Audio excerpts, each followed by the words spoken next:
We request Professor A.K. Gupta sir to welcome him now.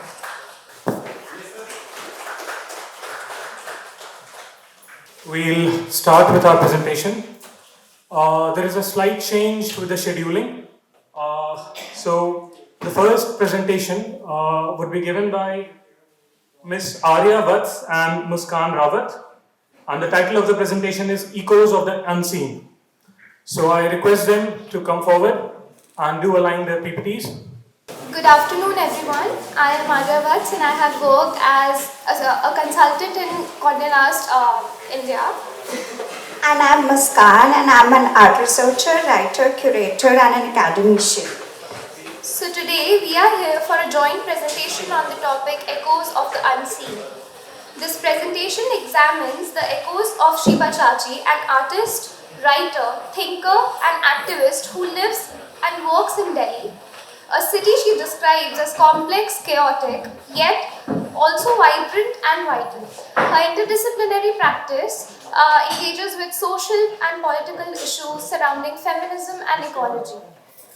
Through her poetic, visual narratives, Chachi addresses themes of environmental degradation, gender inequality, cultural displacement, encouraging a contemplation of their interconnectedness. The analysis subsequently considers the works of Sajan Mani, who explores the intersection of ecology and marginalized communities, particularly emphasizing the experiences of Dalit women.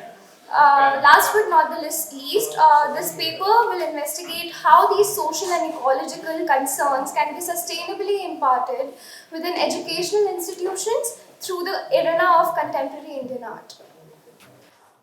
Shiba Chachi's Art on Emotion and Awakening. In this presentation, we will be dealing with three of her artworks, the Neelkantha, the Yamuna series, and last but not least, Black Water Will Burn. Neelkant. The seventh chapter of the eighth canto of Srimad Bhagavatam describes the withdrawal of cosmic creation, including the churning of the milk ocean and Lord Shiva's drinking of the poison.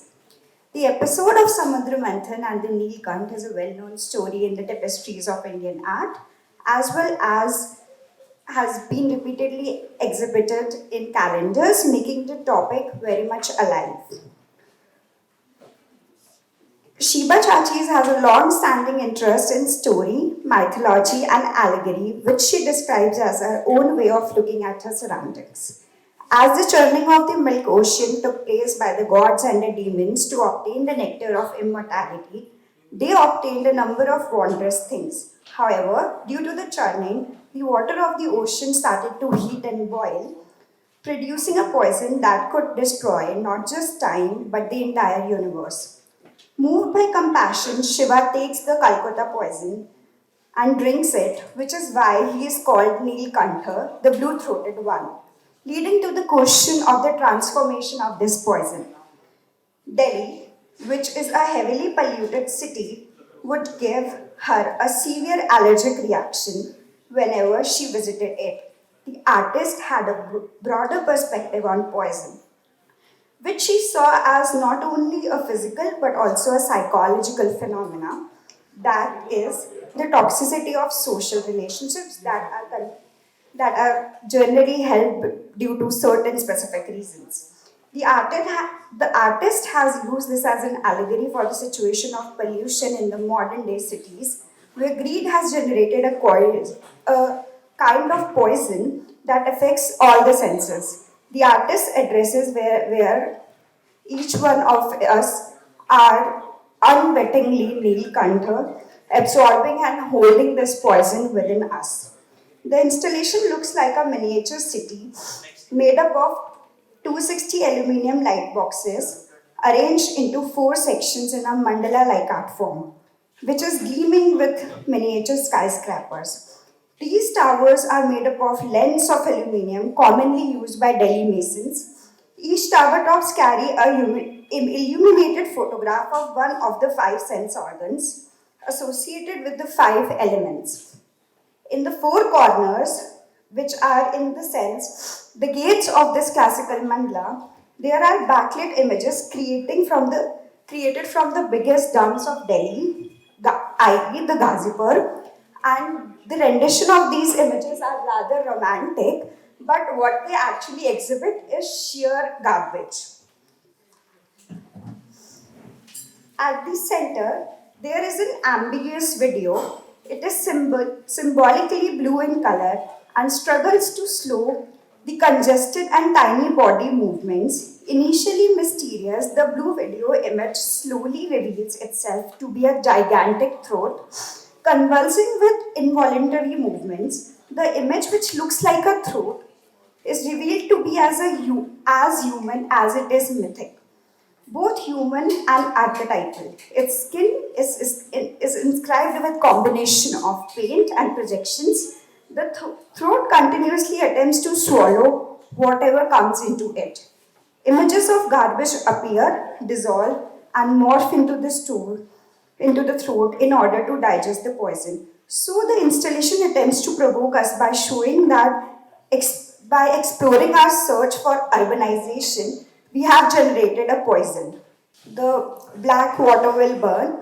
The black water will burn was a conversation between the river Elbe of Hamburg and the river Yamuna in India. Shiva, Shiva Chachi went back to the river and sank into disappear as the river was black and the artist could actually sense the methane coming over from the river. As the city has turned its back on the river, the artist with her series on Yamuna attempted to intervene as a mediator to invoke public consciousness and to forge a physical connection with the site of the river Yamuna. The artist was overwhelmed, feeling that her only creative contribution could be a bleak dystopian view to the future and will include confronting the entire city, which included its planners, the people who were responsible for this continuing situation of the river, as well as people of the ordinary citizen who doesn't seem to care that they are somehow responsible for the poisoning of the Yamuna. The material body of the river has been disconnected from the divine body, as the river Yamuna continues to be worshipped as a living goddess in religious and cultural thought, but its physical ecological body is treated as separate.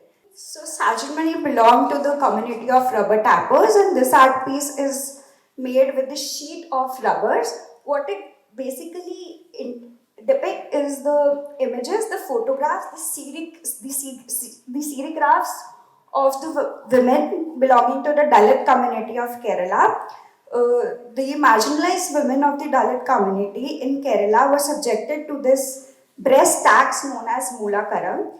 This tax, the amount of this tax was dependent upon the size of their breast.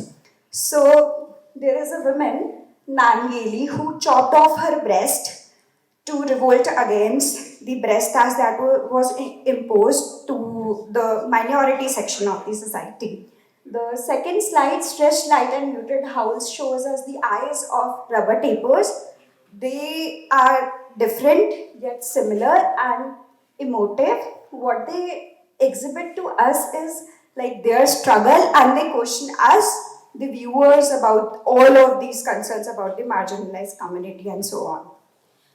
So via this particular presentation, we basically want you all to view that what it is through these lens that these artists, we got to know that people around the globe are trying to contribute to the social sectors through subjective mediums. And here we haven't even discussed the plethora of themes and artworks of these artists, but looking at the very few iconic artworks and of Shiva Chachi and Sarjan Mani, we discussed the notion of urbanization, ecological degradation, social oppression, gender discrimination, revolt and survival. We should introduce environmental and ecological art education, an interdisciplinary approach that combines art practice with ecological awareness and societal learning. It breaks the conventional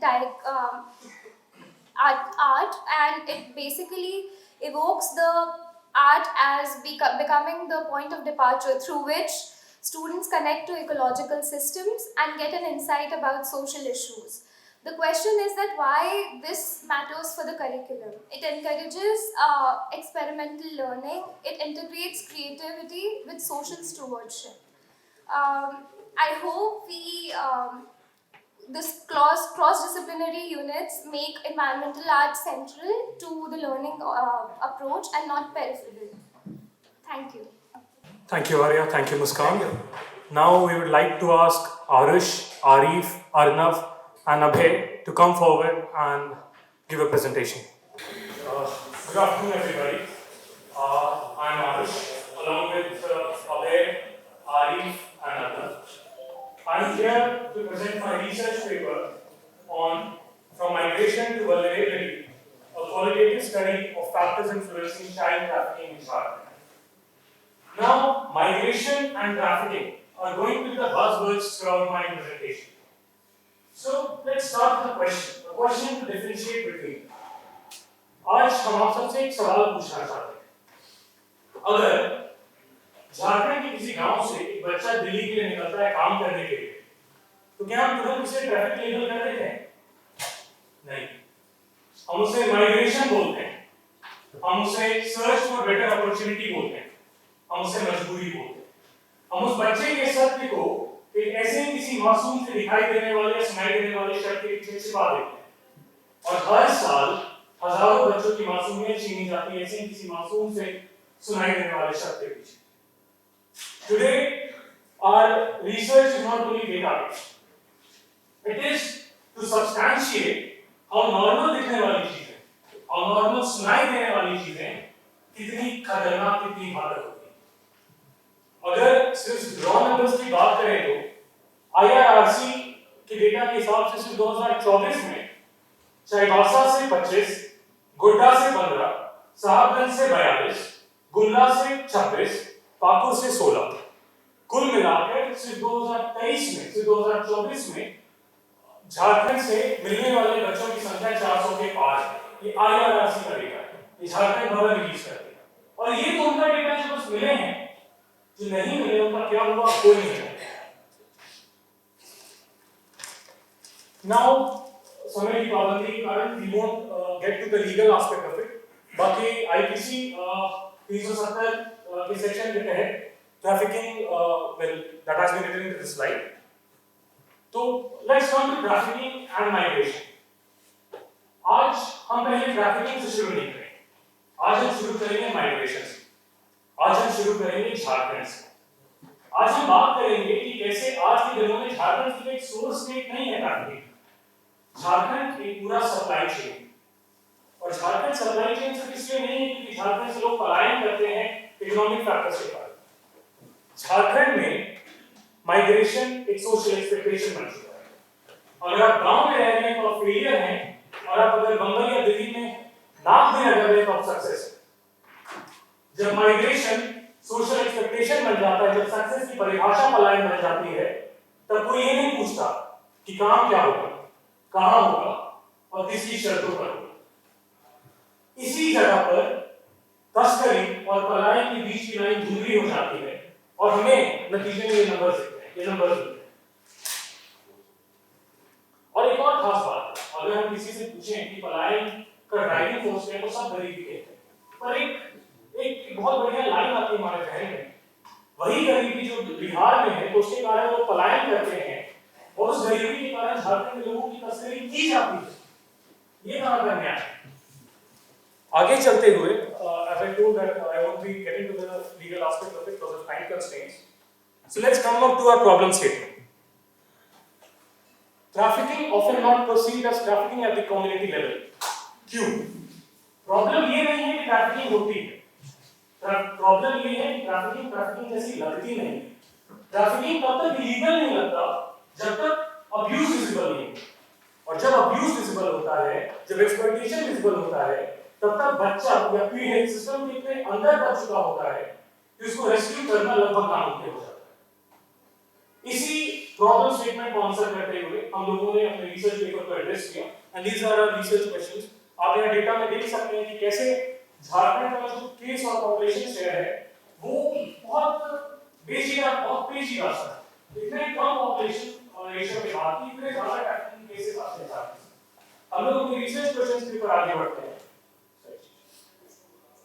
तो इस paper में हमने ये नहीं पूछा कि trafficking होती है या नहीं, हमने पूछा ट्रैफिकिंग कब होती है। ट्रैफिकिंग कैसे होती है और मूलतः ट्रैफिकिंग क्यों होती है? What are the socio-economic factors that induce human trafficking in Jharkhand and from Jharkhand? तो इन्हीं सवालों के जवाब में हमने इस स्टडी से डेटा नहीं देखा, हमने देखा कि कैसे सिस्टम ऑपरेट करता है। हमने देखा कि कैसे गांव से दिल्ली के सपने सजाकर बच्चे आते तो हैं, पर जब वो लौटते हैं, अगर वो लौटते हैं, तो उनसे उनकी मासूमियत, उनसे उनका बचपन सब छीन जाता है। और कई बार वो दिल्ली से इसलिए लौटते हैं, और वो दिल्ली से सिर्फ गांव इसलिए लौटते हैं ताकि वो अपने जैसे बच्चों को और गुमराह करके दिल्ली लाए। ये सिर्फ डेस्क रिसर्च नहीं, हम रेड्स के वक्त पुलिस स्टेशन में थे, रेलवे स्टेशन पर थे, शेल्टर होम में थे। इसलिए इस स्टडी सिर्फ एक नैरेटिव बिल्डिंग के लिए नहीं, ये एक एविडेंस बेस्ड क्वालिटेटिव वर्क है, जैसा पिक्चर्स में देख सकते हैं। समय की पाबंदी के कारण थोड़ा रश कर रहे हैं, माफी चाहते हैं उसके लिए। Now let's come up to what were our findings towards what induces human trafficking in Jharkhand. First and foremost, the dependence of trafficking on cultural dependence, the induction of trafficking from cultural dependence is immense. इस चीज को I want to narrate through data. I'll ask the teammate to come up and narrate a case story of a survivor, which we were lucky enough to interview. She was lucky enough to be taken back from the homes of traffickers. I'll ask her to come up and share a story of one of the survivors. हमारे field work के दौरान हमारा सामना एक ऐसे case से हुआ जो झारखंड के सिमडेगा गांव से आती थी। उस लड़की को गांव से उसी गांव की एक औरत ने ट्रैफिक करा हुआ था। वो औरत डोमेस्टिक लेबर का काम करती थी दिल्ली में पिछले कुछ 5 सालों से, और वो हर साल सिमडेगा का वापस जाके कम से कम 2-3 बच्चियों को वहां से वापस लेके आती थी। वो बच्ची याद करती थी कैसे वो औरत दिल्ली के जन्नत की तरह दिखाती थी। सिटी लाइफ बदल देती है, वहां पैसा है, मौका है, तुम लोग गांव में क्यों खराब हो रहे हो? एनजीओ काउंसलर्स के अनुसार उस लड़की ने इन बातों को अपने जहन में बांध लिया था, क्योंकि वो एक ऐसे शख्स से आ रहा था जो उसी के गांव, उसी की जाति और उसी की आइडेंटिटी से बिलोंग करती थी। The trafficker, however, was not acting independently. She operated under the instruction of someone she referred to as Bhabhi,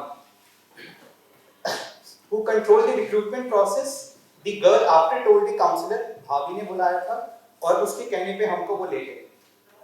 This hierarchical network exploits the cultural dynamics and the tribal communities where trust is built on kinship and community belonging rather than institutional systems.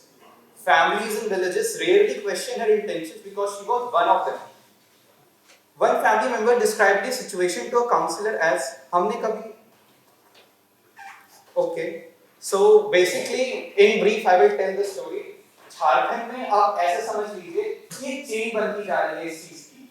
बच्चे traffic होके जाते हैं, वो 2-3 साल वहाँ पे domestic labour का काम करते हैं, वहाँ पे कुछ समय तक उन्हें पैसा मिलता है, फिर ये रिक्रूटमेंट प्रोसेस के तहत उन्हें वापस भेज देते हैं जब पैसा मिलना बंद हो जाता है। फिर क्योंकि बच्चे उस आदमी या उस औरत पे इतना विश्वास कर लेते हैं कि उनकी कम्युनिटी से आ रही है, तो ऐसे ही चेन कंटिन्यू होना और आसान हो गया है। So first of all, we could see here how rural area is.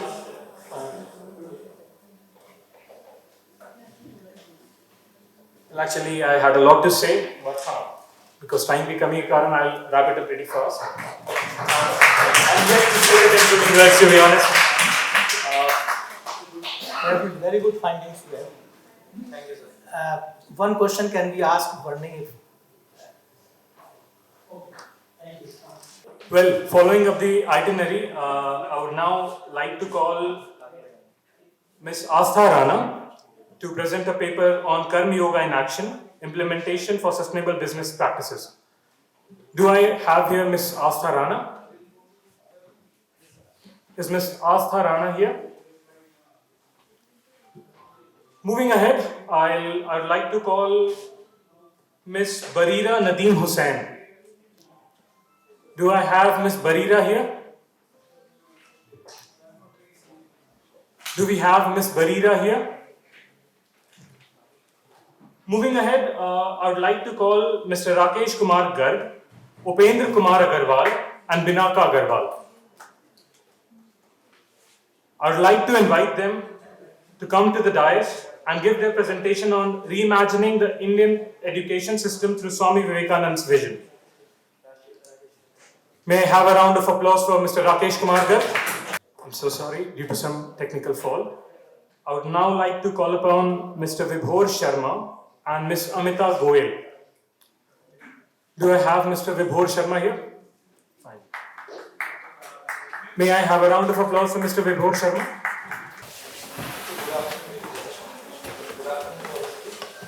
I'm Vibhor Sharma, and my topic is puzzle. It's an integrated Panchatattva and the AI for institutional social responsibility.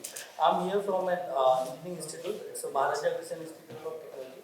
So what exactly we are trying to present, how we are trying to focus on the institutional way of social responsibility. So these are all of the contained aspect, introduction, related work, methodology, results and conclusion. So this is the logo of our society. Basically, I want to introduce. I belong to a college where we are trying to fulfill the objective of this conference. I came to this conference earlier 2 years ago, and then we decided to do something in the same direction. So we formulate a society that is called the puzzle, and here P stand for the puzzle. 5 terms are there, and these 5 terms significant. The 5 tattva. Prithvi, Agni, Jal, Akash or Vayu. So what we are trying, I think most of things are clear from this logo itself. These 5 elements are shown over here, and in between we have shown the technology term, and within that technology term there is a neural network, kind of artificial intelligence. So nowadays how we can balance all of these 5 elements with the help of AI, with the help of with the help of information technology. So scope of work, or what is the direction for us, is we are integrating these concepts with modern scientific and technological perspective, including AI, and our objective is for the sustainability as well as the social responsibility. That is the objective of this conference. And how we are aligning all these, because how culturally rooted is basically all these 5 elements are there in our culture, and how we can align these elements with the policy and student focused action, मतलब students उसके center में रहें, and then how we can contribute to the social responsibility within the scope of NEP 2020. So within methodology, these are the certain methodologies which we have focused: sustainability centered approach, innovation in green technology, community engagement, and the student participation, and at last it is the capacity building or the educational awareness. So first kind of activity we are doing is, let's come to the activity, kind of donation drive we are having. Suppose student pass in the final year and they are having certain books, toys or notes, kind of thing. So they can donate to the department of the college, and same their juniors carry that legacy in the form of student managed book bags. So students are managing these books, these notes, and senior students are passing to the junior student. So this is one of the initiative. Stress management and the mental well-being. We have a small session where students can discuss any issue with each other, so that they can find a certain solution. So these are kind of open sessions where they can discuss their problem as well as find out their own solutions. So this is the book bank that is managed by the student. So this is the picture where student has donated books, student has donated certain other stationery item, and these are collected in the college itself and managed by them. So on the basis of these certain activities, we are in the initial phase, have done certain activities, certain sessions, and on the basis of there are certain results or the I could say it's the key observation which we have found out. So when they are discussing things, they are having certain idea. That ideas can be converted into the kind of problem for their major or minor project, and these problems could be converted into the kind of startup or the kind of hackathon, or where we submit our problem statement.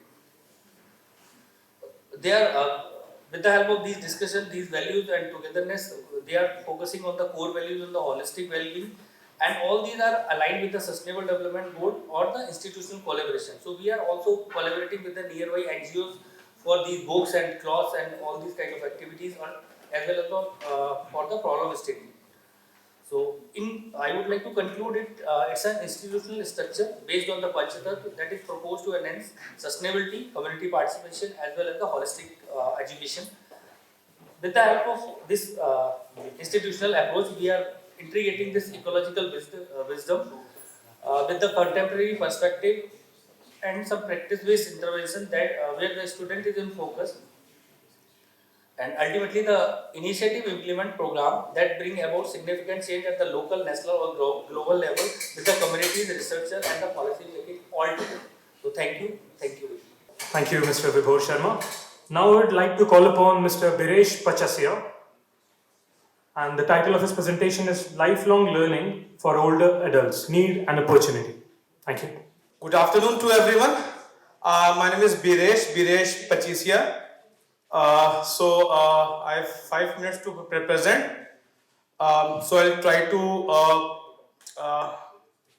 tell the capsules of the research, what we found during the things. So we all understand lifelong learning. Lifelong learning, there's no age or any barrier of any educational setting for the same.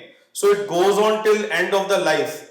What is the motto of lifelong learning? That it's need based. We feel the need. For example, a person who cannot read or write, but he or she wants to see the bus number.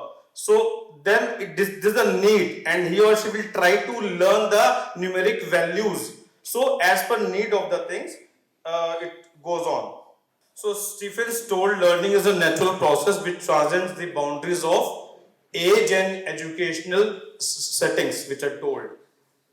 So as I told, lifelong learning is lifelong, and it's basically need based. And so after understanding the concept of lifelong learning, we come to late adulthood. We all know that with the increase of science and technology, the age, it's very important that people are living till the age of 80s. So young, old and old also. So now it's very important that how we can use that productive age group in a very productive way. So what happens that we all consider, and they themselves consider themselves as a burden on family and society, because what happens that at the age of 60 or 65 we tell that okay, now you cannot work, you go and sit at home, you're retired now.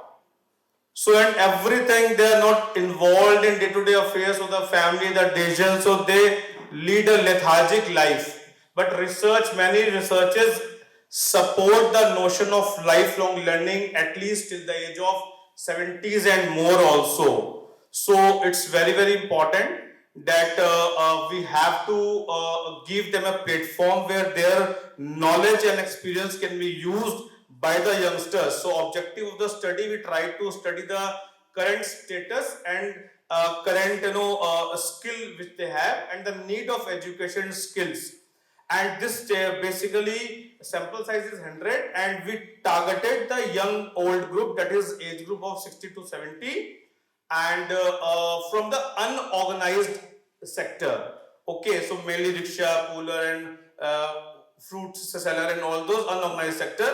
So those were our target population. We had our questionnaire and everything. So we directly come to findings that more than you see that more than 65% are were illiterate and primary level educated, like दूसरी pass, तीसरी and all पांचवी pass किया, all that stuff.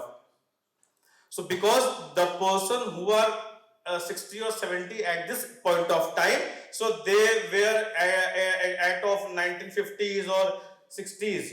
So that time education was more or less not easily available like it's available nowadays. So we see that awareness for legal rights. So legal rights, they were aware, about 40% of them were aware about the legal rights. And when we talk about the knowledge to make a will, so they don't know अगर property किसी को करना है, किसी एक को देना है, किसी और को देना है, तो they don't know the process कैसे करना है, नहीं पता कुछ भी. and information about government schemes. Why it is high? 89% of them told that okay, we know about government schemes, but maximum of them knows about the pension plan only. ठीक है, government से में pension मिलती है, वो वाला scheme पता है. Rest scheme they don't know. Even the helpline number for the elderly population, maybe we also don't know. I don't know how many of you will be knowing. And about the elderly population, very few of them, 1, 4, 5, 6, 7, they were knowing the helpline number. So they know 100. Police ko to dial kar lenge 100 they know, but not about the elderly helpline. They are not knowing.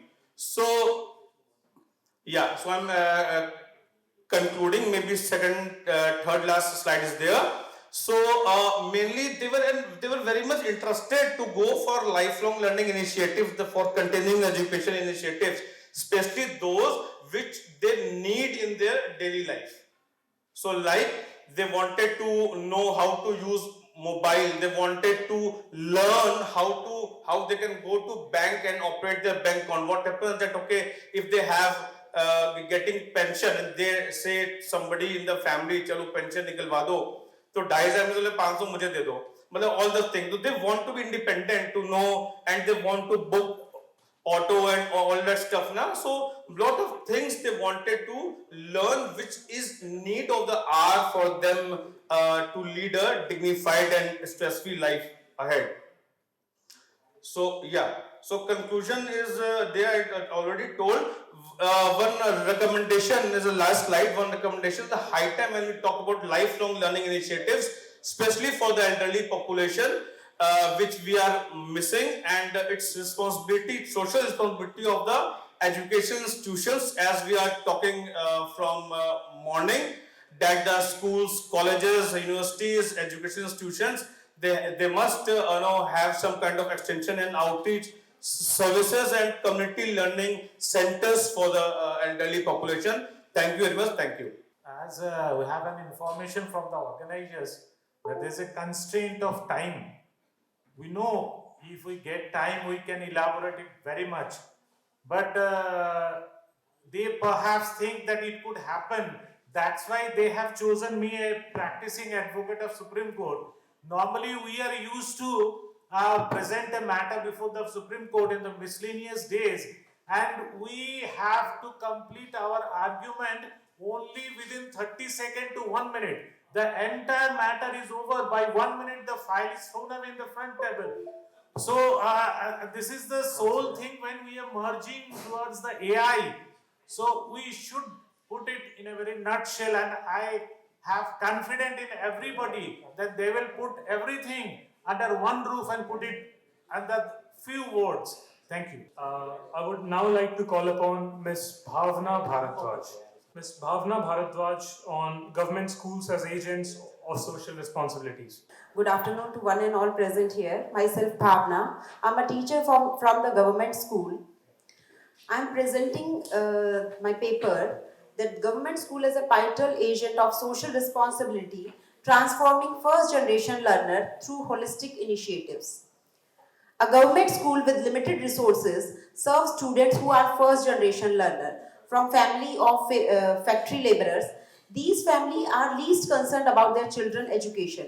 So the responsibility of welfare and making them socially responsible citizens falls on the shoulders of the teachers. Now I will discuss few programs that are the government-led initiatives which are running in the government school of Delhi government, which are fulfilling the social responsibilities of the school. Education is a main tool for the social reform, as we know. There is a program, Vidyanjali, under which we take society to the school and school to the society.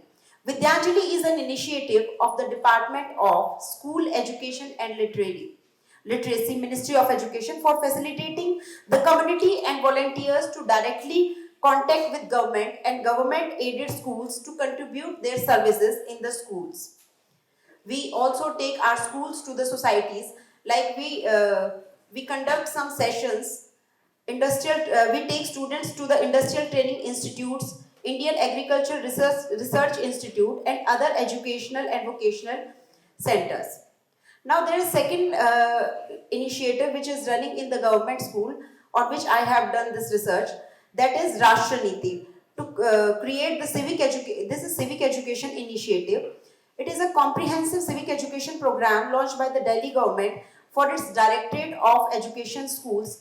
It aims to instill national pride, democratic values, and leadership through hands-on student-led activities. Now there is one more program, that is Eco Clubs in the schools. This is a student social responsibility involve positive contribution to their community and environment. As we are aware that pollution is a major issue in our society, and our school is running in the industrial area, so the problem of environmental pollution is very big issue. To face that, there are eco clubs in the schools, in which their actions like volunteering, respecting diversity, and conserving resources is done. And the last initiative which I am going to discuss is NEEV, New Era of Entrepreneurial Ecosystem and Vision. This is initiative of government program for classes 8 to 12 in government school, replacing rote learning with hands-on entrepreneurship, training, skill building, and real-world projects to foster innovation and creativity. In the last, I would like to conclude my research. Government schools act as transformative agents of social change by integrating community involvement, civic duty, environmental stewardship, and innovation. Despite limited resources, these initiatives synthesize academic learnings with social responsibility, ensuring first-generation learner emerging as empowered, responsible, and resilient citizen prepared for 21st century challenges. Thank you. Thank you, madam. Now I would like to call upon Mr. Rakesh Kumar Garg, along with Mr. Upendra Kumar Agarwal and Ms. Binaka Agarwal. Good afternoon to all of you. Myself, Upendra Kumar Agarwal, Coordinator Region IEDC at ITS Engineering College, Greater Noida, along with my colleague, Dr. Rakesh Kumar Garg, Coordinator IQAC at ITS Engineering College, and Dr. Binaka Agarwal, she is not here, from Ingram Institute of Degree College, Ghaziabad. We are here presenting our topic, that is a reimagining Indian education through the Swami Vivekananda vision. And I now request Dr. Rakesh Garg to proceed for the floor. Thank you sir. जब हम लोग Indian education system की बात कर रहे हैं, तक्षशिला और नालंदा का नाम नहीं लिया जाए तो ये बेमानी मानी जाएगी। इतिहास के कालखंड में हम नहीं जाना चाहते, लेकिन फैक्टर यही है, विश्वगुरु थे, आज भटक रहे पर हैं और विश्वगुरु बनेंगे, ये सत्य है। स्वामी विवेकानंद जी का नाम हम ले रहे हैं। उससे पहले हम अपनी प्रेजेंटेशन को 3 पार्ट में यहाँ डिवाइड कर रहे हैं, मैकाले साहब के द्वारा, पोस्ट इंडिपेंडेंस और NEP 2020। He was Macaulay. He destroyed the Indian knowledge system and developed the Western culture and English language, which promoted to develop the clerk and administrator. This is the reality. Unfortunately, after independence up to the 7 decades, we continue these types of things. Otherwise, क्या reason है आज भी हम विवेकानंद जी पे discuss कर रहे हैं? 1893 में शिकागो कॉन्फ्रेंस में विश्व ने उनका लोहा माना था, लेकिन हमें यहाँ पॉलिसी में 2020 में लाना पड़ा है आफ्टर अप्रॉक्सीमेट 125 इयर्स। ये सोचने का विषय है, इस चीज पे चिंतन का विषय है डेफिनेटली। क्या रीजन है कि 125 साल हमें लग गए स्वामी विवेकानंद जी को आज हम डिस्कस कर रहे हैं, इंडियन नॉलेज सिस्टम को आज हमें डिस्कस करने की जरूरत पड़ रही है। सन 47 में हमें आजादी मिल गई थी। फंडामेंटल राइट्स की हम बात करते हैं, ड्यूटीज भूल जाते हैं। 76 में ड्यूटीज इंप्लीमेंट हुआ। क्यों भाई, जब 47 के बाद 50 में कॉन्स्टिट्यूशन एप्लीकेबल हुआ तो ड्यूटी उसी समय इंप्लीमेंट क्यों नहीं हुआ? 2002 में हमें अमेंडमेंट करना पड़ रहा है। आज भी यदि हम बात करें, यहाँ जितने हमारे ऑडियंस बैठे हैं, तो 6 फंडामेंटल राइट्स और 11 ड्यूटीज बताने में दिक्कत हो जाएगी, लेकिन अधिकार सभी को चाहिए। तो NEP 2020 यदि हम बात करें, होलिस्टिक डेवलपमेंट की बात करें, तो परमहंस रामकृष्ण जी को हम नहीं भूल सकते। नरेंद्र दत्त जी को विवेकानंद बनाने में योगदान किसका था? तो एक टीचर के रोल को हम कैसे भूल सकते हैं? He was not formally educated. Paramhansa ji formally educated नहीं थे, इलिटरेट थे, दक्षिणेश्वर काली मंदिर में पुजारी थे। सन 1881 में विवेकानंद जी की फर्स्ट मुलाकात उनसे हुआ था। तर्कशील थे, उन्होंने पूछा, स्वामी जी ने पूछा, नरेंद्र नाथ जी ने पूछा परमहंस जी से, क्या आपने ईश्वर के दर्शन किए हैं? तो उनका जवाब था, हाँ, जैसे मैं तुम्हें देख रहा हूं उसी टाइप से ईश्वर के दर्शन मुझे प्रत्यक्ष हुए हैं। साइंटिफिकली रीजन हमारे पास मौजूद हैं।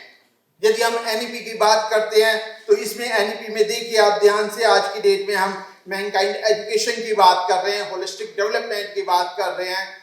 मॉर्निंग के सेशन में काफी चीजें कवर हुई। कैरियर की यदि हम बात करते हैं, गुलामी के टाइम पे एक गुलाम भारत का नौजवान जो शिकागो कॉन्फ्रेंस में किया, वो सिर्फ गुरु प्रेरणा से था, जहां नरेंद्र नाथ जी स्वामी विवेकानंद जी के रूप में कन्वर्टेड हुए।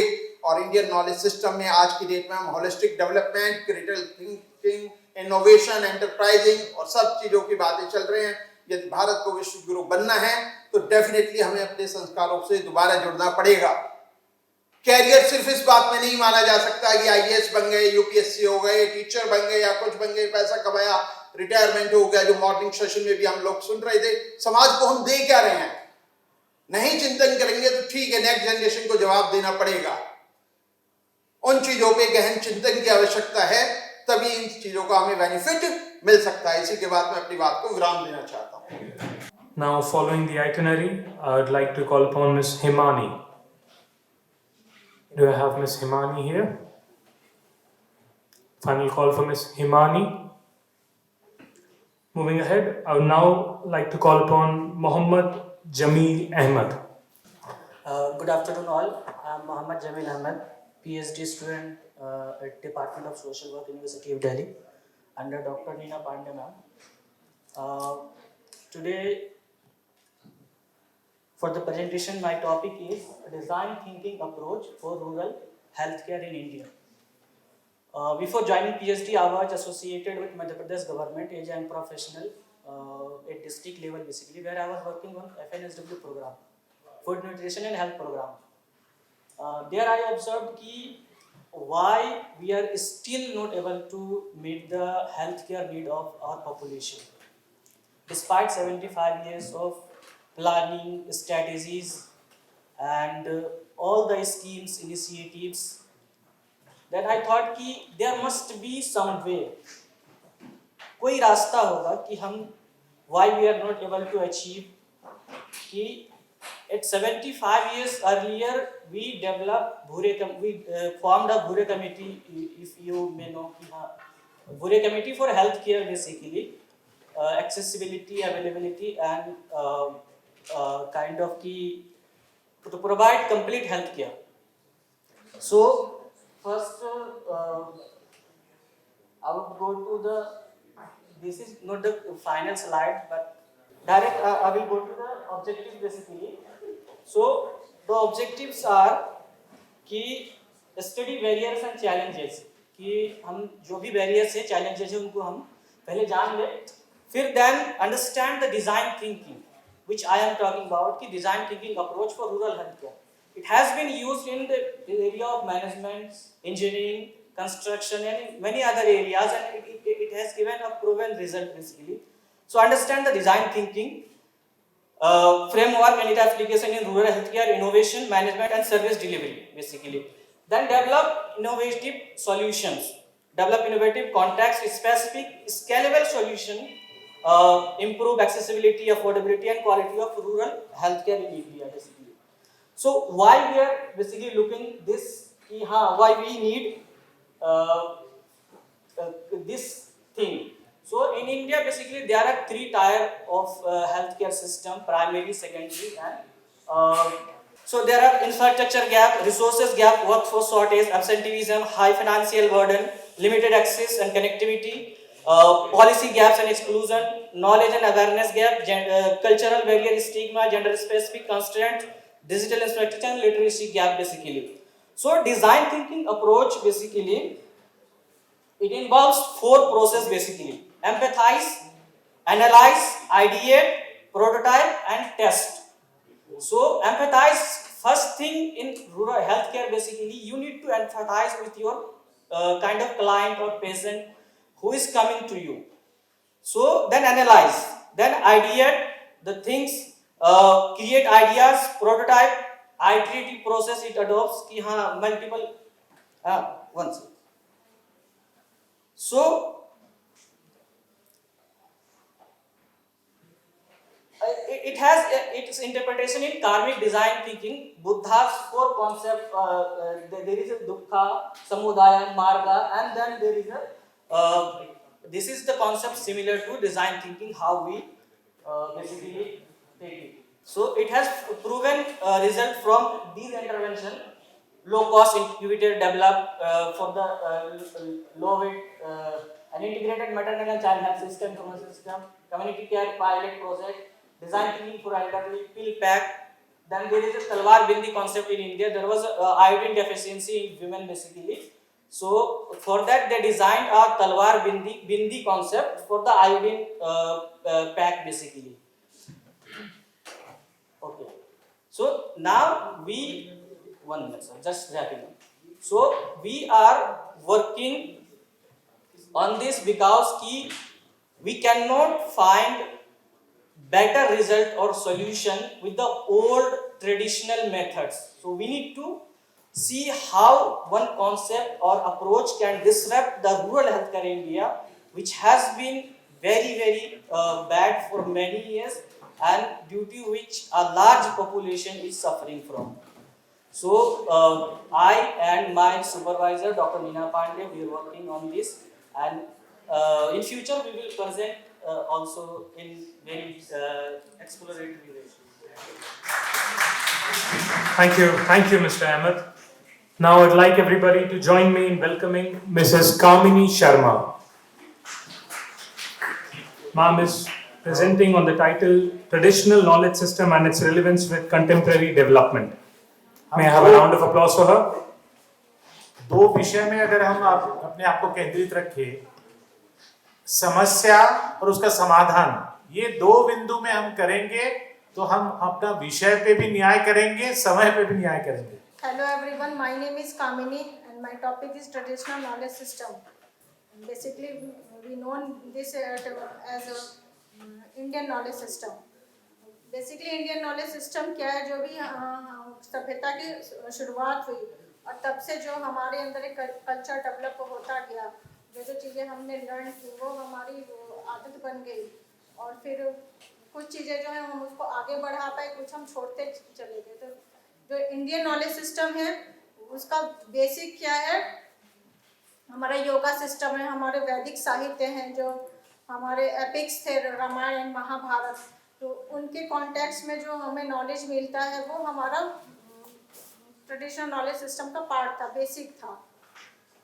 बट आज क्या धीरे धीरे वो चीज़ें भूलते जा रहे हैं. जैसे आज जो चीज़ें हम पढ़ते हैं, जिस पे रिसर्च हो रहा है, अणु है, परमाणु है, इन पे हमारे जो ऋषि मुनि थे उन्होंने पहले ही रिसर्च कर रखा था. जैसे कणाद है 600 वर्ष पूर्व जो है, 600 ईसा पूर्व, उन्होंने पहले ही अणु परमाणु पे बात की थी. चरक है, उन्होंने पहले ही जो है, उनके पास सर्जिकल नॉलेज था, मेडिसिन पे उन्होंने बहुत सारा रिसर्च किया था. आर्यभट्ट, उन्होंने हमारा जो खगोल विज्ञान है, सूर्य तारों का जो परिभ्रमण है, उनका जो रूट है, उसके बारे में उन्होंने पहले ही नॉलेज डिस्कवर कर लिया था. गुरु शिष्य परंपरा थी, ये एक बहुत ही अच्छी परंपरा थी.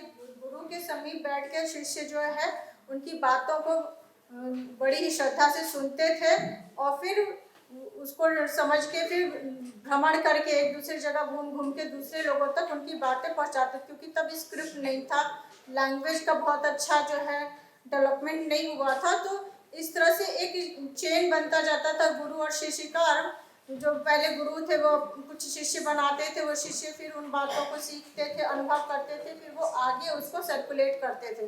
तो बगैर स्क्रिप्ट और बगैर डेवलप्ड नॉलेज के वो हमारा एक ट्रेडिशन जो है जनरेशन टू जनरेशन जो है फ्लो कर रहा था.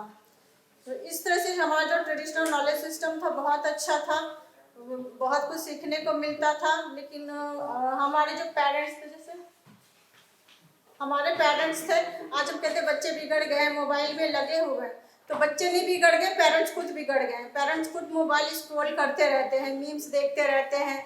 अब उनमें डिस्कशन ये था, ये चीज़ नहीं आई, ये देखा है. हमारे जो पेरेंट्स थे जब हम छोटे थे तो वो बुक्स पढ़ते थे, मदर्स निटिंग करती थी, कुछ क्रिएटिव आर्ट करती थी, तो बच्चे वही चीज़ फॉलो करते थे, क्योंकि बच्चा जो है वो एक बंदर की तरह होता है, वो कोई भी चीज़ आप उसको सिखाओगे वो नहीं सीखेगा, वो नकल करके सीखेगा। तो हम अपने पेरेंट्स को फॉलो करते थे, वो जो करते थे हम वो कर सीख गए।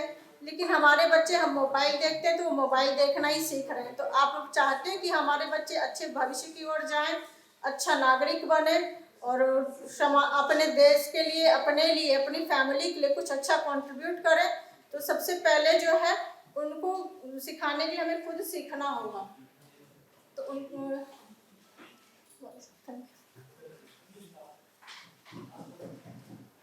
Let's bring some intensity in this conference.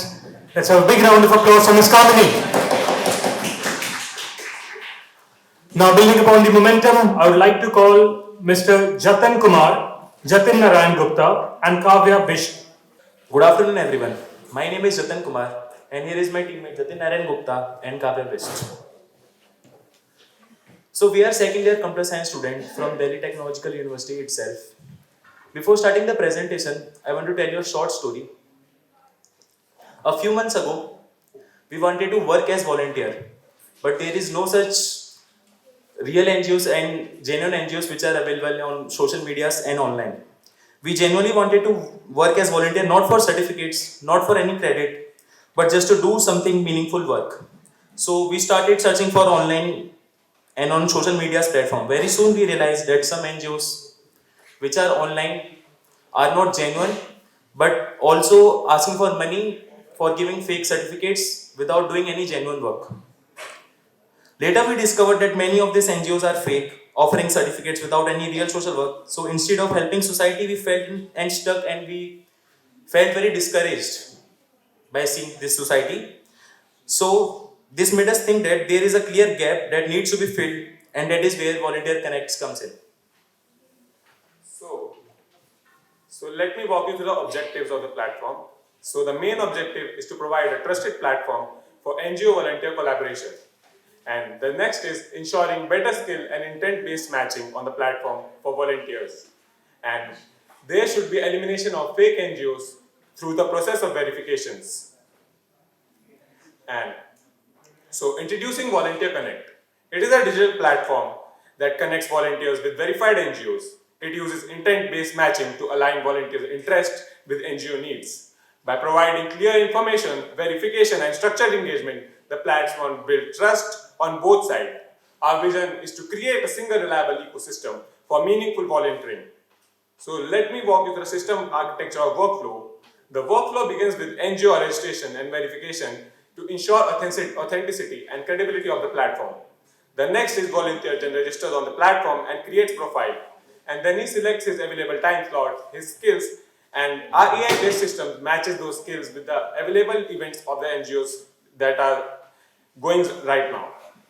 So, the key features of the platforms includes verified NGOs listing for trust and transparency, detailed volunteer profiles with engagement history, advanced search and filters for easy discovery, and secure authentication with role-based access. Now I would like to hand over to Kavya for impacts and benefits. Let's go towards the conclusion because of time crunch.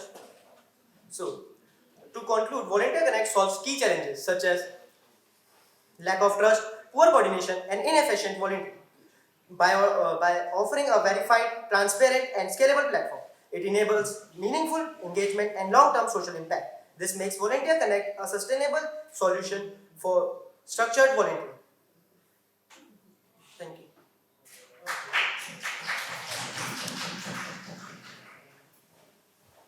Thank you, Jatin, and Kavya. Now, carrying on the momentum, carrying on the energy, let's call upon Mr. K.K. Upadhyay.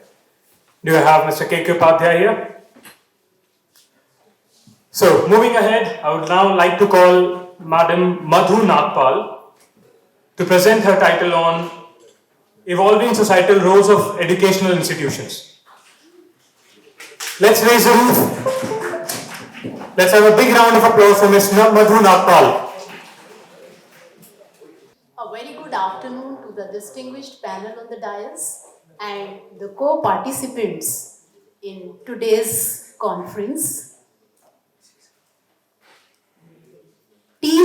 walk, and I shall run.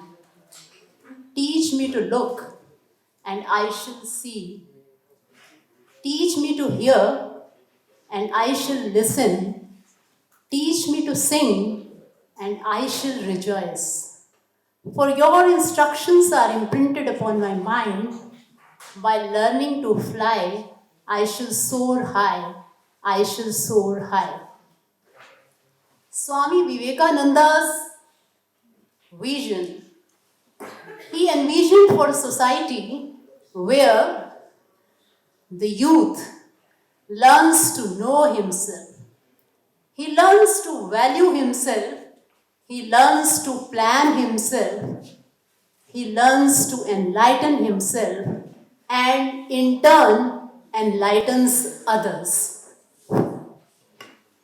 He envisioned a society where human as a resource is pivotal, where human expertise is central and human upliftment or human welfare is the ultimate goal. Change, he believed, is the essence of human existence. But the change he wanted was the change in consciousness. He linked education or the education of the youth in the educational institutions to the society when he says, if the poor boy, he said, cannot come to education, the education must go to him. He looked forward to the educated youth and the educational institutions to contribute for social transformation and sustained national development. And this timeless guidance, don't you feel, aligns with the NEP 2020 and the Constitution values of equality, justice, and fraternity. Don't you feel that the three educational institutions, society, and the role of educated youth, they are interdependent and complementary to each other. It is the society, that provides a platform to the youth. It is the society that gives him a peaceful, secure, and safe environment to go in for learning. And it is the youth that contributes to the society through economic productivity, through social harmony, and enhances the sustained national development. So that way, all the three, I think, are interdependent. Yes, come to me.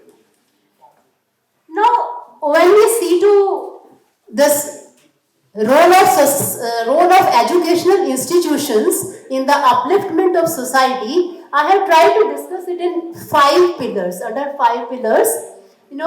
The first one, that is vocational and skill development.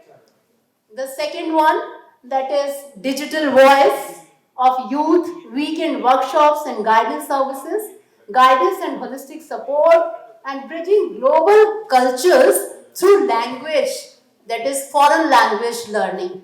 So it is under these 5 heads that I have tried to cover it. Now because the time constraint is there, in brief I can say that it is through different part-time, short-term courses, vocational and skill development. The educational institutions can provide to the community, and we can overcome the challenge of pressing challenge that of employment and poverty. Then coming on to digital voice, our youth, just now they were saying that we want to volunteer. Of course, they can volunteer. They can, contribute to the society. They can give them guidance, in a way, social awareness, they can bring and positive change they can come to this, bring to the society through their digital voice. Then through different workshops and guidance on the pressing issues like health and lifestyle awareness, through environment, responsibility they can take over, and that way, a lot of contribution they can make. And guidance and holistic, support they can give to the juniors, to the teenagers. They do need it. A little bit of help, that can take them a lot ahead. And in giving, they receive. That is the motto that of giving. Then comes finally the conclusion that, of course, the extension and outreach activities of the educational and institutions, they help a lot. Now, I, as a community student of CCY of DTU's Extension and Outreach Center, have experienced it. Being part of the prestigious institution, participating in several activities, several events, several competitions, then preparing for the project, preparing for the presentation in the classroom, boosted my confidence. And it is because of that, today I am standing here before you for this paper presentation. Thank you, DTU. Thank you so much. Thanks to all. We are very thankful to Madam Madhu for her words. Now, I would like to call upon Ms. Mamta Bharadwaj to present her title, युवा सशक्तिकरण राष्ट्र निर्माण एवं स्वामी विवेकानंद के विचार. May I have a round of applause, please? नमस्कार. युवा सशक्तिकरण, राष्ट्र निर्माण व स्वामी विवेकानंद की शिक्षाएं, यह केवल किसी सम्मेलन का विषय नहीं बल्कि संपूर्ण भारत का भविष्य है. भारत विश्व का सबसे युवा देश है. युवा राष्ट्र का भविष्य नहीं, वर्तमान भी होते हैं. युवा वह शक्ति है जो पत्थर को रास्ता बना सकती है. युवा वह शक्ति है जो अंधेरों में उम्मीद की लौ जला सकती है और गिरे राष्ट्र को खड़ा कर सकती है. मानव इतिहास गवाह है कि जब किसी राष्ट्र ने उन्नति की है, उसके पीछे युवाओं की शक्ति खड़ी रही. प्राचीन काल से अगर देखें तो महाभारत का अर्जुन केवल योद्धा नहीं था, वह एक ऐसा युवा था जो संशय एवं संकल्प के बीच खड़ा रहा. नचिकेता मृत्यु से भी प्रश्न करने की हिम्मत करने वाला युवा था. चंद्रगुप्त मौर्य अपने गुरु चाणक्य के दिशा निर्देशन में नंद वंश का विनाश करके भारत के पहले विशाल साम्राज्य का राजा बना. आजादी के महानायक खुदीराम बोस, आजाद, बिस्मिल, भगत सिंह, क्रांति की तलवार विचारों की धार से भी तेज होती है सिखा कर गए. अब वर्तमान पर नजर डालें तो सबसे बड़ा प्रश्न यह है कि क्या हमारा युवा केवल डिग्री धारक बनेगा?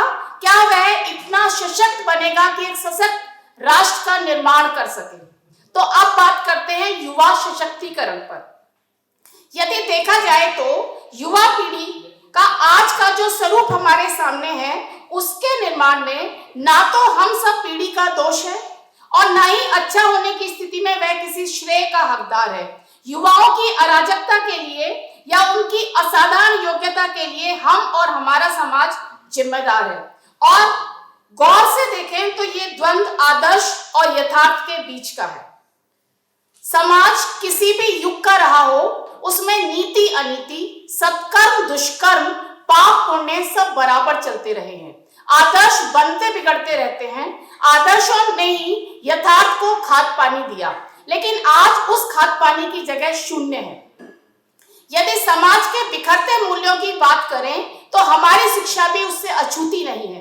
बोझिल शिक्षा नीति डिग्री को रोजगार से जोड़कर शिक्षा को मात्र औपचारिकता की वस्तु बनाकर छोड़ दे रही है. शिक्षा का वास्तविक अर्थ हमारी पीढ़ी ने खो दिया है और उसके बदले हमें क्या मिला? 1 करोड़ का पैकेज मिलने पर भी युवा आत्महत्या कर रहे हैं. पेपर में फेल होने के डर से युवा फांसी के फंदे पर झूल रहे हैं. ऐसी स्थिति में आवश्यकता है स्वामी विवेकानंद की शिक्षाओं को आत्मसात करने की. आज लाखों युवा सोचते हैं कि मेरे पास डिग्री है फिर भी नौकरी नहीं, शायद मैं बेकार हूं. इस पर स्वामी जी कहते हैं, you are not weak, you are infinite power. Don't commit suicide, commit mistakes. आज युवा शराब, drugs, mobile, social media addicted है, क्योंकि लेकिन फिर भी वो खुश नहीं है स्वयं से। विवेकानंद जी कहते हैं all happiness is within. Swami ji ध्यान, योग, सेवा व आत्म अनुशासन को आंतरिक नशा कहते हैं और हमको मजबूत बनाता है, जो कि तोड़ता नहीं है। आज का युवा सब कुछ करना चाहता है लेकिन कुछ भी पूरा नहीं कर पाता। इस पर स्वामी जी ने कहा है take up one idea, make that one idea your life. एक लक्ष्य, एक मिशन, एक जुनून, यही सारी मानसिक परेशानियों का इलाज है। युवा नौकरी की लाइन में खड़ा है लाचार बनकर। इस पर स्वामी जी कहते हैं युवा रोजगार मांगे नहीं, रोजगार क्रिएट करे। आज का युवा बीमार नहीं है, आज उसकी आत्मा भूखी है। विवेकानंद की शिक्षाएं जीवन में जीवन रक्षक का काम करती हैं।